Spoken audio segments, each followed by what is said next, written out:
যৌতুকের জন্য নির্যাতন। আমরা দেখি কিছুদিন আগেও একটি মেয়ে চিরকুট লিখে তিনি কিন্তু আত্মহত্যা করেছেন। সেখানে তিনি অভিযোগ করেছিলেন চিরকুটের মধ্যে যে যৌতুকের যে বিষয়টি, যৌতুকের জন্য তিনি নির্যাতন সহ্য করতে পারছেন না এবং এই নির্যাতনে জর্জরিত হয়ে তিনি তার জীবনকে বিসর্জন দিয়েছেন।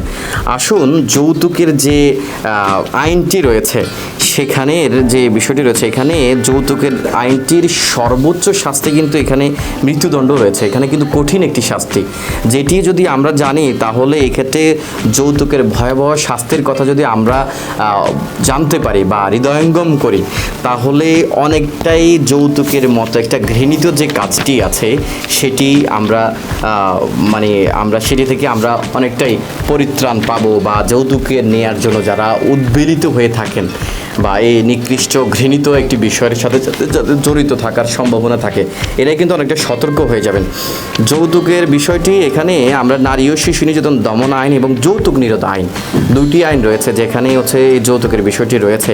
তো সেখানে আমরা যদি দেখি যে নারী ও শিশু নির্যাতন দমন আইনের 11 ধারা, আমি একটু কোট করে বলছি, সেখানে বলা হয়েছে যদি কোনো নারীর স্বামী অথবা স্বামীর পিতামাতা, অভিভাবক, আত্মীয় বা স্বামীর পক্ষে অন্য কোনো ব্যক্তি, তার মানে এখানে বলা হচ্ছে যে স্বামীর পিতামাতা বা স্বামীর অভিভাবক অথবা আত্মীয় বা স্বামীর পক্ষে অন্য কোনো ব্যক্তি যৌতুকের জন্য উক্ত নারীর মৃত্যু ঘটান, যৌতুকের জন্য যদি কোনো নারীর মৃত্যু ঘটান বা মৃত্যু ঘটানোর চেষ্টা করেন, অ্যাটেম্প টু মার্ডার বা উক্ত নারীকে মারাত্মক জখম যেটাকে গ্রিভিয়াস হার্ট আমরা বলে থাকি করেন, বা সাধারণ জখম সিম্পল হার্ট করেন, তাহলে উক্ত স্বামীর পিতা, অভিভাবক, আত্মীয় স্বজন এই যৌতুকের আইনের যে শাস্তিতে রয়েছে তার আয়তায় আসবেন। এখানে 3টি বিষয় আছে, সেটি হচ্ছে যে এখানে 11 ধারার উপধারায় এখানে একটা বিষয় আছে, সেটি হচ্ছে যদি কোনো ব্যক্তি যৌতুকের জন্য মৃত্যু ঘটানোর চেষ্টা করেন, তাহলে তার সাজাটি হতে পারে যাবজ্জীবন কারাদণ্ড, দণ্ডনীয়, এবং উভয় ক্ষেত্রে উক্ত দণ্ডের অতিরিক্ত দণ্ডনীয় হবেন। এবং মৃত্যু ঘটানি, তাহলে এটা হচ্ছে অ্যাটেম্প টু মার্ডারের জন্য। আর যদি কেউ যৌতুকের জন্য কোনো নারীর মৃত্যু ঘটায়, তাহলে তার একটা মাত্র শাস্তি, সেটি হচ্ছে মৃত্যুদণ্ড, এবং এই শাস্তির কোনো অল্টারনেটিভ কোনো শাস্তি আর নাই। তাহলে যৌতুকের কিন্তু ভয়াবহ একটি শাস্তি, যেটি আমরা অনেকে না জানার কারণে এই বিষয়টাতে থেকে আমরা এখনও সরে আসছি না, বা আমাদের সমাজে দেখা যায় যৌতুকের জন্য অনেক নারী তার জীবনকে বলিদান করছেন।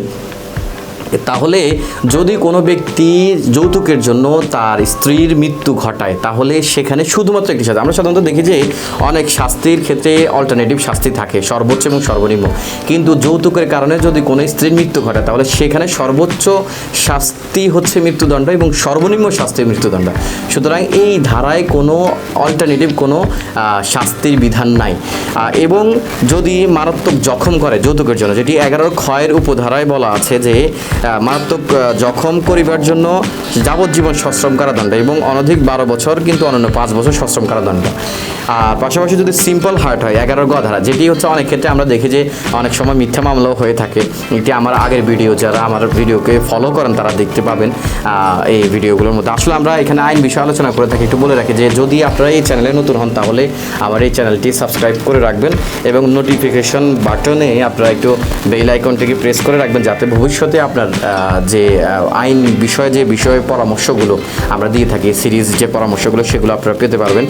যদি সিম্পল হার্ট করে বা সাধারণ জখম করে, তাহলে 3 বছর বা অনন্য 1 বছর সশ্রম কারাদণ্ড হবে। এবং যৌতুক নিরোধের আরও একটা আইন, যে আইনও রয়েছে, সেই ধারা 3 এবং 4 ধারা এখানে উল্লেখযোগ্য। তো আমাদের আসলে মৌলিক বিষয় হচ্ছে যে এখানে জখম এবং গুরুতর জখম, এই বিষয় নিয়ে আমরা আরেকদিন আলোচনা করব। তবে এখানে আমাদের যেটি হচ্ছে যে যৌতুক আইনের অধীন বা কোনো ব্যক্তি যদি, বা নারী শিশু নির্যাতন দমন আইনের অধীন যদি কোনো ব্যক্তি তার স্ত্রীকে যৌতুকের জন্য নির্যাতন করে, শারীরিক মানসিক নির্যাতন করে তার হচ্ছে মৃত্যু ঘটান, তাহলে তার সর্বোচ্চ শাস্তি মৃত্যুদণ্ড এবং সর্বনিম্ন শাস্তি মৃত্যুদণ্ড। সুতরাং এই বিষয়টিকে এই আইনটিকে জেনে আমরা আমাদের সমাজে স্প্রেড করব, এবং আমাদের সমাজের যাদের যৌতুকের প্রবণতা বেশি থাকে তাদেরকে আমরা একটু সতর্ক করব যে এটি অত্যন্ত কঠিন একটি শাস্তি এবং কঠিনতর একটি শাস্তি রাখা হয়েছে এই আইনে, যার সর্বোচ্চ এবং সর্বনিম্ন শাস্তি মৃত্যুদণ্ড। এই ক্ষেত্রে যদি এই বিষয়গুলো যদি আমরা সতর্ক হয়ে যাই, তাহলে আমাদের সমাজে এইভাবে চিরকুট রেখে যৌতুকের জন্য নির্যাতিত হয়ে নারীরা আর বলিদান দিবে না। আশা করছি বুঝতে পেরেছেন। ধন্যবাদ।